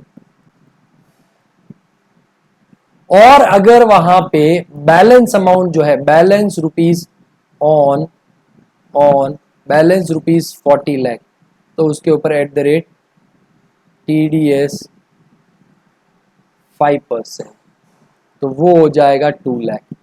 तो टोटल TDS कितना हो जाएगा? TDS अंडर सेक्शन 194N हो जाएगा 3,60,000। बेटा आपको ये चीज समझ में आई क्या? बहुत सिंपल, मैंने पहले वाला लिया है, समझो पहले वाला कहते हैं ना, इसका बेस्ट एग्जांपल हो सकता है कि भाई अमेंडमेंट के पहले अगर हुआ तो कैसे करेंगे। बेटा ध्यान रखना, वेरी कोई बड़ी बात नहीं है कि सेम आ जाए। सीए फाइनल में वो जो ऊपर वाला क्वेश्चन है सेम है, एमसीक्यू में दे रखा है, और एमसीक्यू में ऑप्शन 260 भी दे रखा है या 360 भी दे रखा है। तो 100% स्टूडेंट, क्योंकि स्टूडेंट सारे स्टूडेंट जो मेरे क्वेरी पूछ रहे यही पूछ रहे, सर आंसर तो 360 है बट ये इनका आंसर 260 कैसे आ रहा है इंस्टीट्यूट का? सर इंस्टीट्यूट का आंसर गलत है क्या? कहने का मतलब ये चीज है। अब मैं बोलता हूं बेटा इंस्टीट्यूट का आंसर गलत नहीं है, आंसर आपका गलत है। क्यों? क्योंकि आपने डेट तो देखी ही नहीं है, आपने डेट तो याद रखी नहीं कि अमेंडमेंट कब से एप्लीकेबल है। अंडरस्टूड? ठीक है, तो वो अमेंडमेंट कब से एप्लीकेबल है वो भी चीज भी ध्यान रखनी है। ओके, तो आई होप आपने ये वाला कॉपी कर लिया होगा एग्जाम्पल, राइट। चलो, ये 194N इज वेरी इंपॉर्टेंट है बेटा, वेरी इंपॉर्टेंट। फिर लास्ट में आता है 194O, लास्ट सेक्शन है 194O, विद इफेक्ट फ्रॉम 1 अक्टूबर 2000। ये भी देखो, ये with effect from 1 October 2020, with effect from 1 October 2020, इसका भी इफेक्टिव यहां से होगा। मतलब इससे पहले अगर बेटा कोई ट्रांजेक्शन हुआ है तो कोई टीडीएस नहीं काटा जाएगा, ये चीज ध्यान रखना। मैं लिख भी देता हूं, no TDS on transactions before 1 October 2020, कोई टीडीएस नहीं होगा। लेकिन अगर 1 अक्टूबर 2020 के बाद में अगर कोई ट्रांजेक्शन हो रहा है, किस टाइप का? E commerce transaction, e commerce transaction बेटा, ठीक है, तो उस केस में टीडीएस आ जाएगा at the rate 1%, at the rate कितना? 1%, और कोविड वाली सिचुएशन में 0.75% वहां पे आ जाएगा। और अगर पेई पेन नहीं दे रहा तो 5%, वो हायर रेट 20%। आप मैंने स्टार्टिंग में लिखवाया भी था 194 एक ओ के केस में 20 की जगह 5% हो जाएगा, राइट। ठीक है, तो टीडीएस का रेट है 1%, लेकिन कोविड वाली सिचुएशन में तो 0.75%। लेकिन अगर वहां पे पेन फर्निश नहीं किया है तो 5% वहां पे रेट हो जाएगा। अंडरस्टूड बेटा? डन। चलो, अब ये है क्या 194? आपको पता है इंडिया में ई कॉमर्स ट्रांजेक्शन बहुत ज्यादा बढ़ गए भाई। हम सब लोग फ्लिपकार्ट, अमेजोन, स्विगी, जोमेटो, ये इनके सबकी सारी, ठीक है, इवन अर्बन कंपनी, इन सब की अलग अलग फैसिलिटीज, मतलब हम सामान तो खरीद रहे हैं इनके थ्रू, एज वेल एज हम सर्विसेज भी ले रहे हैं। अर्बन कंपनी के थ्रू हम लोग हेयर कट के लिए लोगों को बुला रहे हैं, एसी सर्विसिंग के लिए बुला रहे हैं, स्विगी का फूड सप्लाई वहां पे वो लोग कर रहे हैं, जोमेटो वाले फूड डिलीवरी कर रहे हैं, राइट। तो कहीं ना कहीं क्या हो रहा था कि जो ई कॉमर्स के थ्रू जो ट्रांजेक्शन्स हो रहे थे वो टैक्स के परव्यू से छूट रहे थे। तो यहां पे बोला कि ठीक है, एक नया सेक्शन इंट्रोड्यूस करते हैं 194O। अब हु विल बी, सबसे पहले तो पेयर कौन होगा, मतलब टीडीएस काटेगा कौन? तो देखो, मिस्टर ARP जो कि बुक्स सेल करता है, बुक सेल करता है, ठीक है, या फिर मेरा एक रेस्टोरेंट है और बीच में एक मीडिएटर है अमेजॉन, और वो कस्टमर को मेरी बुक्स पहुंचाता है, राइट। कस्टमर अमेजॉन को पेमेंट करेगा तो वो तो टीडीएस काटेगा नहीं, कस्टमर का काम थोड़ी है, वो थोड़ी काटेगा। कस्टमर 100 रुपए की चीज में क्या काटेगा? लेकिन ये जो अमेजॉन के पास में जितना भी बेटा पैसा आएगा वो मिस्टर ARP को पेमेंट करेगा, ठीक है। तो यहां देखो, ई commerce operator, who will be the pair? Amazon. ये अमेजॉन कौन है बेटा? ई कॉमर्स ऑपरेटर है, ये है ई कॉमर्स ऑपरेटर। वो अमेजॉन हो सकता है, फ्लिपकार्ट हो सकता है, स्विगी हो सकता है, जोमेटो हो सकता है। तो मिस्टर ARP जो बुक वहां पे सेल करता है, अमेजोन के थ्रू अपनी बुक सेल करता है, कस्टमर को देता है, कस्टमर उसको पैसा देता है, फिर इकट्ठा होकर के अमेजोन मेरे को पेमेंट करता है। ठीक है, तो ई कॉमर्स ऑपरेटर जो कि पेमेंट कर रहा है किसको? ई कॉमर्स पार्टिसिपेंट को। Mister ARP is E commerce participant, E commerce participant. ठीक है, तो वो जो ई कॉमर्स ऑपरेटर मतलब अमेजॉन ई कॉमर्स पार्टिसिपेंट मिस्टर एआरपी को पेमेंट कर रहा है बेटा, उस पे टीडीएस आ जाएगा 194 ओ के अंदर 1%। 1%, अगर कोविड वाली सिचुएशन तो 0.75%। ठीक है, और अगर वहां पे पेन फर्निश नहीं कर रहा है तो 5%। और ये जो 1% रहेगा बेटा ग्रॉस अमाउंट का रहेगा। ग्रॉस अमाउंट मतलब वो अपना कमीशन जो अमेजोन काटता है ना बेटा, वो कमीशन लेस करके नहीं, पूरा अमाउंट। हालांकि वो अमाउंट मेरे को मिल भी नहीं, एग्जांपल लूंगा मैं। ठीक है, तो who will be the payer? E commerce operator who facilitates sale of goods और प्रोविजन ऑफ सर्विसेज और an e commerce participant through digital और इलेक्ट्रॉनिक फैसिलिटी प्लेटफॉर्म। ब्रैकेट में वहां पे एग्जांपल लिखना चाहो तो लिख दो अमेजॉन, फ्लिपकार्ट, स्विगी, जोमेटो, ये ई कॉमर्स ऑपरेटर में लिख दो एग्जांपल। अर्बन कंपनी, ये सारे एग्जांपल लिख दो, क्योंकि यहां पे सिर्फ गुड्स की बात नहीं हो रही है, सर्विसेज भी दे रहा है ई कॉमर्स ऑपरेटर, उसके ऊपर बात आ रही है। एग्जांपल लिख देना, Amazon, Flipkart, Swiggy, urban company. ठीक है, ये सर्विसेज प्रोवाइड कर रहे हैं, राइट। और यहां पे ई कॉमर्स पार्टिसिपेंट कौन होगा बेटा? तो यहां पे आप लिख दो सेलर, या फिर रेस्टोरेंट्स, जो लोग खाना वहां पे करते हैं, रेस्टोरेंट्स, या फिर सैलून वगैरह जो होते हैं, जो सर्विसेज प्रोवाइड करते हैं अर्बन कंपनी के थ्रू। समझ में आया बेटा ये चीज? वहां पे ये ई कॉमर्स पार्टिसिपेंट्स हो गए। तो who will be the payer? E commerce operator who facilitates sale of goods और provision of services on e commerce participant through digital और electronic facility of platform. Who will be the payer? E commerce participant जो seller वगैरह है। ठीक है, कितना percent? 1%, 0.75%। किस situation के अंदर? वहां पे अगर कोविड वाली सिचुएशन आपको पता है भाई। ठीक है, और यहां पे देखो 14 मई नहीं लिखा हुआ है, क्यों? क्योंकि बेटा यहां पे ये एप्लीकेबली 1 अक्टूबर 2020 से हो रहा है, तो आप 14 मई से नहीं लिख सकते वहां पे। समझ में आया ना भाई? 1 अक्टूबर के एप्लीकेबल हो रहा है तो 1 अक्टूबर 2020 से लेकर 31 मार्च 2021 के बीच में। तो टेक्निकली देखा जाए तो यहाँ पे इफेक्टिव रेट 0.75% ही होगा बेटा, 1% अप्लाई भी नहीं होगा, ध्यान रखना। समझ में आ रहा है? 1% अप्लाई भी नहीं होगा, 1% अप्लाई भी नहीं होगा, कोविड वाली सिचुएशन आ गई थी। तो सॉरी 1% क्यों दे रखा है बेटा? वो तो 31 मार्च तक ही है ना, उसके बाद में फाइनेंशियल ईयर 21-22 में तो नॉर्मल रेट अप्लाई हो जाएगा 1%। अंडरस्टूड? तो अपने को टीडीएस काटना है। एक बड़े टीचर है, बड़े टीचर ने एग्जाम्पल दे रखा है वहां पे और रेट 1% ले रखी है। अरे भाई साहब, अमेंडमेंट जब से एप्लीकेबल है आप देखो ना, वहां पे 1% ले, 0.75। मैं एग्जाम्पल लूंगा, यहाँ पे बात समझना, राइट। तो बेटा यहाँ पे ये 1 अक्टूबर 2020 से एप्लीकेबल है। अब no TDS if payment is up to ₹5 lakh, no payment, no TDS being gross amount of sales or services or both in financial year to an e-commerce participant being individual HUF and such e-commerce participant has furnished PAN or Aadhaar number to the e-commerce operator. No threshold limit in other cases. अगर individual HUF है तो मैं इसका example लेता हूं। Example section 194 mister ARP। ठीक है, sales books through Amazon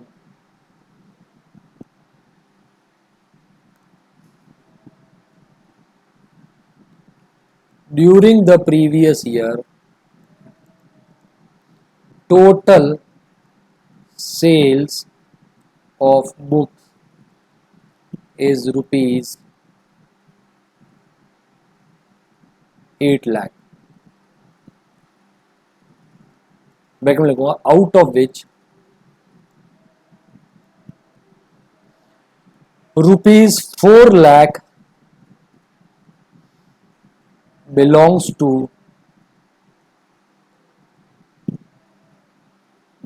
to the period from 1st April 2020 to 31st है ना, 1 अक्टूबर सॉरी, 30 सितंबर 2020। ठीक है, what will be the TDS, ठीक है, under section 194 O deducted by Amazon. तो बेटा इसका आंसर बताऊं मैं, नील, कोई टीडीएस नहीं आएगा। सर क्यों नील? देखो, अगर आप वहां पे करते हो as total sales, as sales for the period from 1 October 2020 to 31 March 2021 is ₹4 lakh, right. अच्छा यहां पे मैं लिख देता हूं, यहां पे एक चीज और लिखता हूं, मिस्टर ARP सबमिटेड पैन या फिर आधार, पैन या आधार नंबर मैंने सबमिट किया है, Aadhaar number to Amazon, to Amazon. तो बेटा उस केस में क्या बोला, no TDS up to ₹5 lakh, no TDS up to ₹5 lakh, कोई टीडीएस नहीं होगा 5 लाख। देखो, no TDS up to ₹5 lakh being gross amount of sales और service of both in the financial year to an e-commerce participant being individual or HUF, and such e-commerce participant has furnished PAN और आधार number to e-commerce operator. तो देखो पहला तो मैं देखो यहाँ पे कौन हूं, मैं इंडिविजुअल हूं, मिस्टर ARP कौन है, इंडिविजुअल है, और वो इंडिविजुअल का जो टर्नओवर है, जो सेल्स है, वो कितना है, ₹4 लाख। सर टोटल तो 8 लाख है बेटा, जो 4 लाख है ना वो बिलोंग करता है उसके पहले का, ठीक है। तो उस केस में तब वहां पे सेक्शन ही अप्लाई नहीं होता था, तो उस केस में अपने को खाली ये देखना है 4 लाख, ठीक है। And mister ARP is individual furnishes PAN oblique Aadhaar, PAN oblique Aadhaar, no TDS, ठीक है, before 1 October 2020, therefore sales of ₹4 lakh shall be excluded। बेटा समझ में आया ये चीज? अब देखो नेक्स्ट, इसी को आगे लिखते हैं, कंटिन्यू करते हैं। Example number 2, assume total sales is incurred after 1 October 2020 and 20% out of ₹8 lakh, ठीक है, is commission charged by Amazon.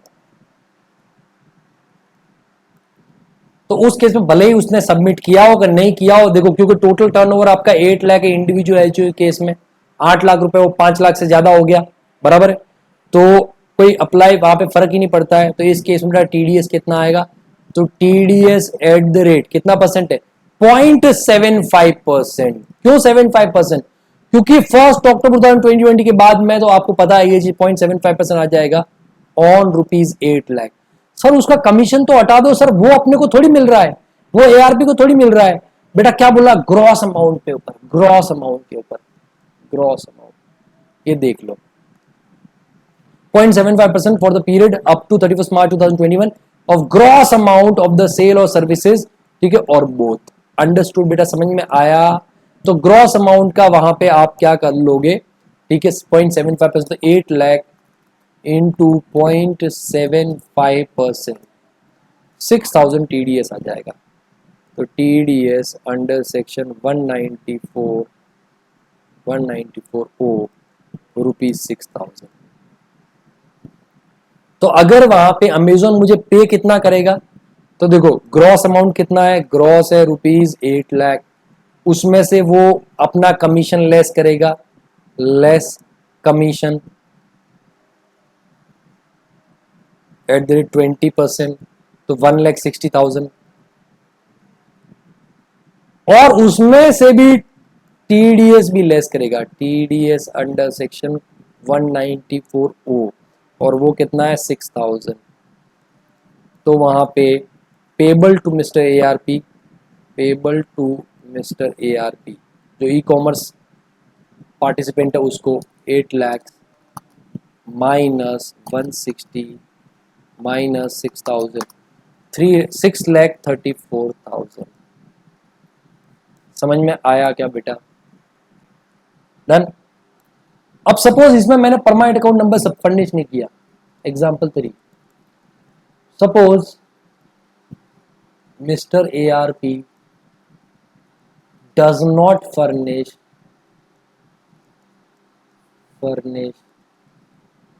Permanent account number, ठीक है, टू अमेजोन।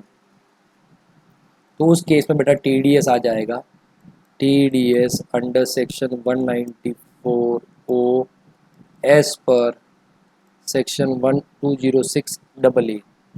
और वो क्या बोलता है, हायर TDS, तो एक तो रेट है आपका 0.75%, क्योंकि 1% तो अप्लाई नहीं होगा, दूसरा 5% विच एवर इज हायर, और वो ग्रॉस का लगेगा, तो 5%।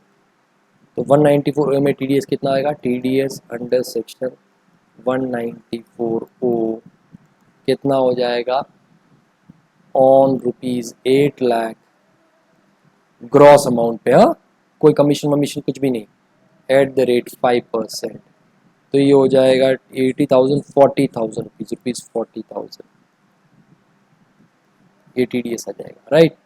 और इस बार पे कितना करेगा, तो ग्रॉस कितना है, ग्रॉस है ₹8 लाख, उसमें से कमीशन काटेगा, लेस 20% कमीशन 160, और TDS का आ जाएगा अमाउंट अंडर सेक्शन 194 ओ कितना, 40,000, 2 लाख लेस हो गया, ₹6 लाख मेरे हाथ में आएगा, पेबल टू ARP। बेटा आपको समझ में आ गया 194 ओ बहुत अच्छे से, पूरे तरीके से। अच्छा अगर बेटा ये मिस्टर ARP की जगह पहले वाले केस में भी है, पहले वाले केस में अगर मिस्टर ARP जो पहला वाला था ना भाई, 4 lakh belong to previous 4 lakh, ये वाला केस में, ये वाले केस में अगर मिस्टर ARP की जगह वहां पे ARP लिमिटेड होता, तो बेटा उस केस में 4 लाख का जो बाद में मिला है, 4 लाख का TDS आ जाता 0.75%। समझ में आया? क्योंकि जो 5 लाख का जो लिमिट है ना, उससे इंडिविजुअल HUF के केस में है, वो भी तब वो आधार या पैन सबमिट करेगा तब। डन बेटा। तो ये 194 ओ था, ये क्या था आपका 194 ओ, समझ में आ गया होगा। डन। ठीक है, ये लास्ट सेक्शन था, वेरी वेरी इंपॉर्टेंट है, ये अमेंडमेंट था। अब due date of payment of TDS to the government, तो बेटा सारे केस में अप्रैल टू फरवरी तक का जो जिस अगर आपका TDS काटा गया है अप्रैल मंथ में, अप्रैल से लेकर फरवरी मंथ तक TDS काटा गया है, तो आपको 7th ऑफ नेक्स्ट मंथ जमा करवाना पड़ता है। मतलब अप्रैल में काटा है तो आप 7th मई को जमा करवाओ उस डेट तक, अगर मई में काटा तो 7th जून तक जमा करवाओ, अगर जून में काटा 7 जुलाई तक जमा करवाओ, अगर जुलाई में काटा 7 अगस्त तक जमा करवाओ।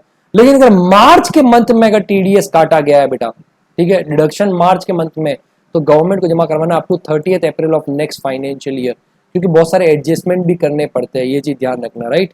और जो due date of filing TDS या TCS के जो रिटर्न्स होते हैं उनका ड्यू डेट है क्वार्टरली रिटर्न, तो 30 जून क्वार्टर एंड हो रहा है, 30 जुलाई को TDS का रिटर्न आपको फाइल करना है, 31 जुलाई कर देना पड़ा, 31 जुलाई, 31 जुलाई, नॉट 30 जुलाई, 31 जुलाई। ये 31 जैन कर देना, ठीक है। तो अगर 30 जून, 31 जुलाई, अगर वहाँ पे आपका 31 अक्टूबर, दिसंबर को 31 जैन और 31 मई, और टीसीएस का जो रिटर्न का ड्यू डेट है वो 15 जुलाई, 15 अक्टूबर, जनवरी में, ये इस तरीके से टीसीएस का वहाँ पे आपको करना है। डन बेटा। तो ये टीडीएस वाला पार्ट तो होता है खत्म, राइट। टीसीएस वाला पार्ट भी आपके मॉड्यूल में से जो बेसिकली कुछ बता देता हूँ मैं। टीसीएस भी वहाँ पे आपको लेटेस्ट रिकैप्चुलेट में ही टीसीएस की रेट्स भी मैं बता देता हूँ।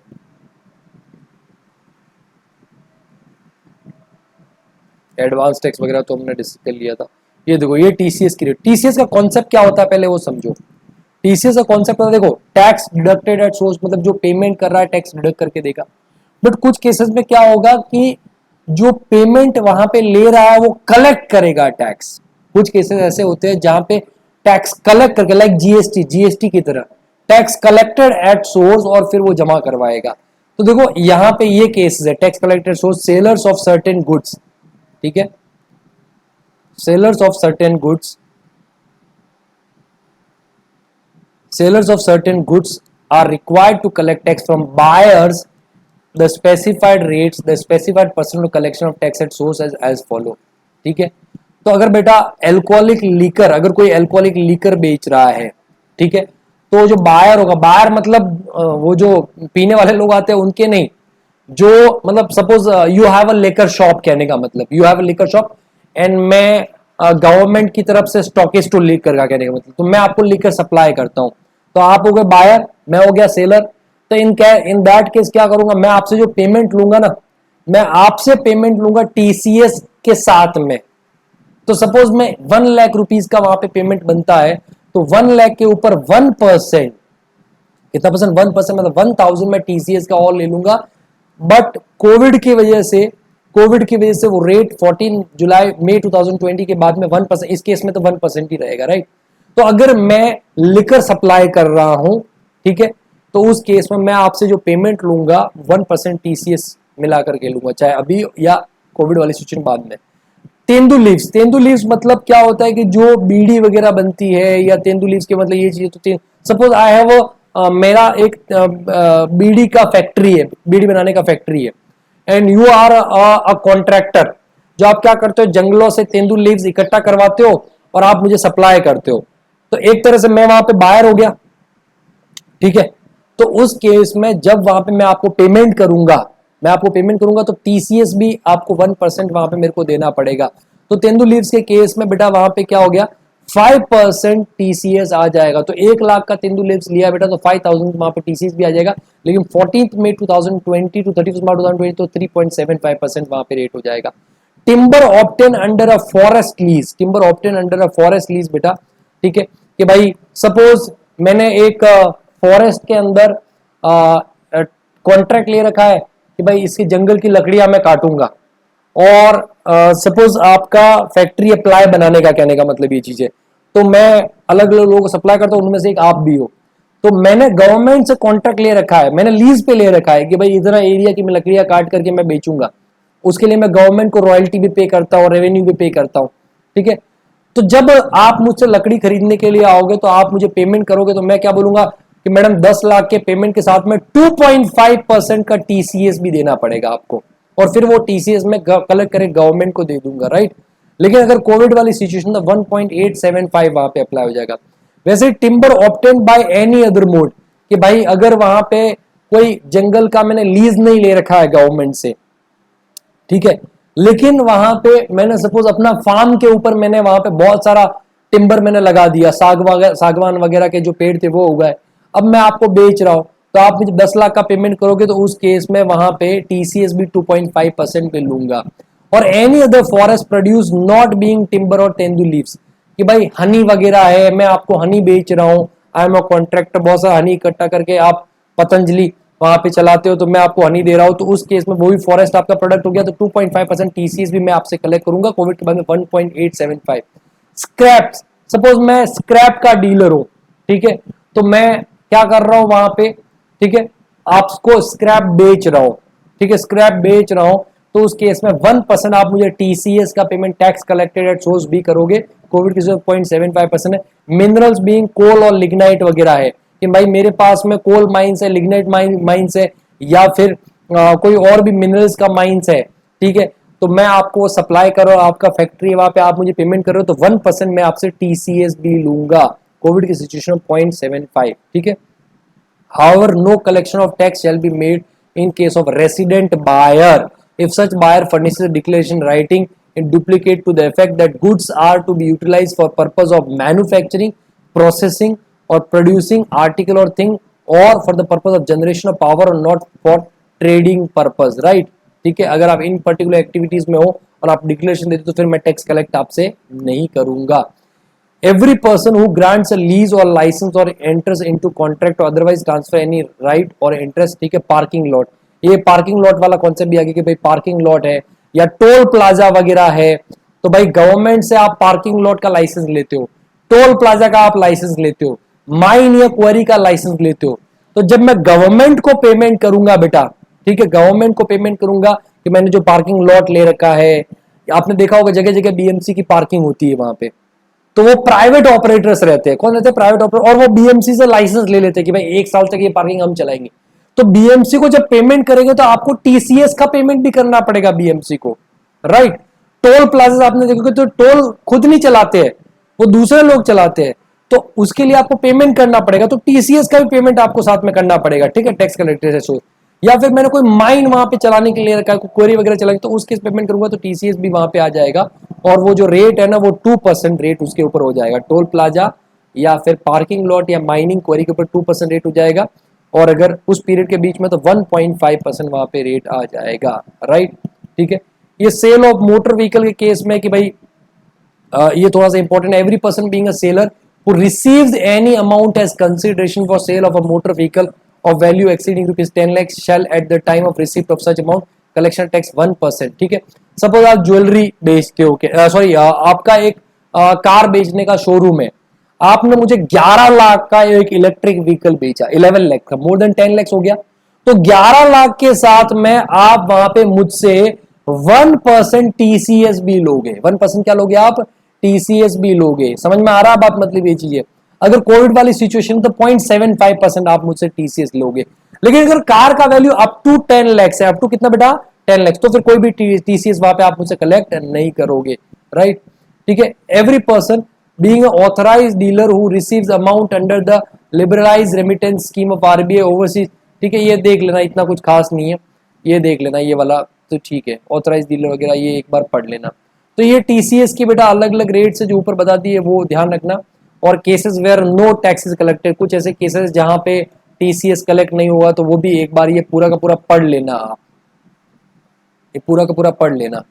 और अगर कोई पेन फर्निश नहीं करता, ये देखो, in case non furnishing PAN या आधार नंबर फर्निश नहीं करता बेटा, तो जो टैक्स कलेक्ट किया जाएगा twice the rate specified in this section और 1% विच एवर इज हायर, ठीक है।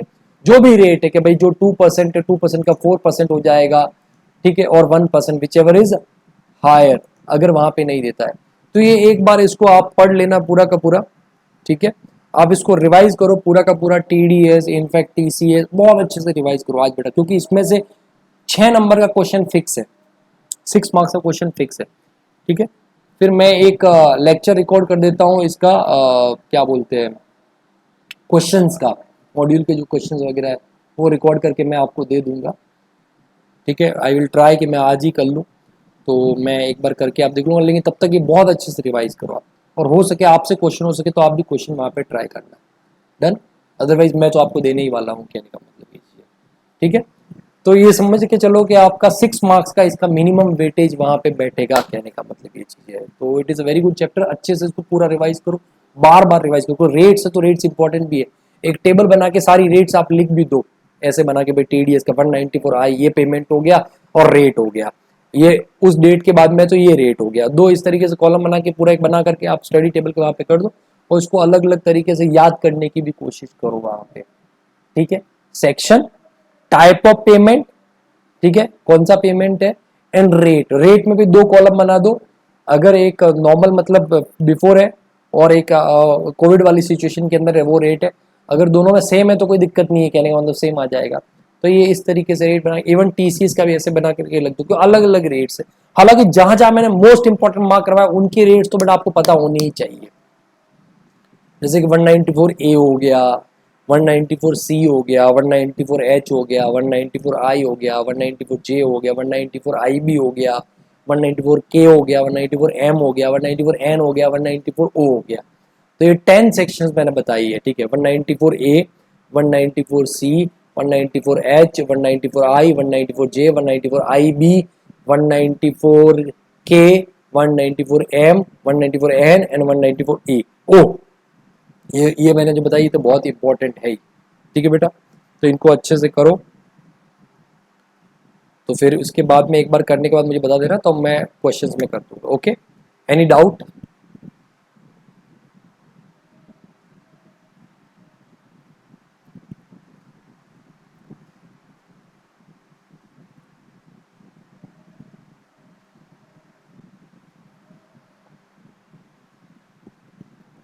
ओके, कोई डाउट नहीं।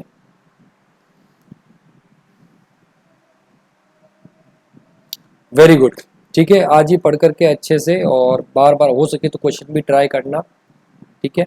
मॉड्यूल के अंदर इलस्ट्रेशन स्टार्टिंग से ट्राई कर लेना, एंड देन वी विल, अगर रहेगा तो कुछ डिस्कस कर लेंगे, ठीक है।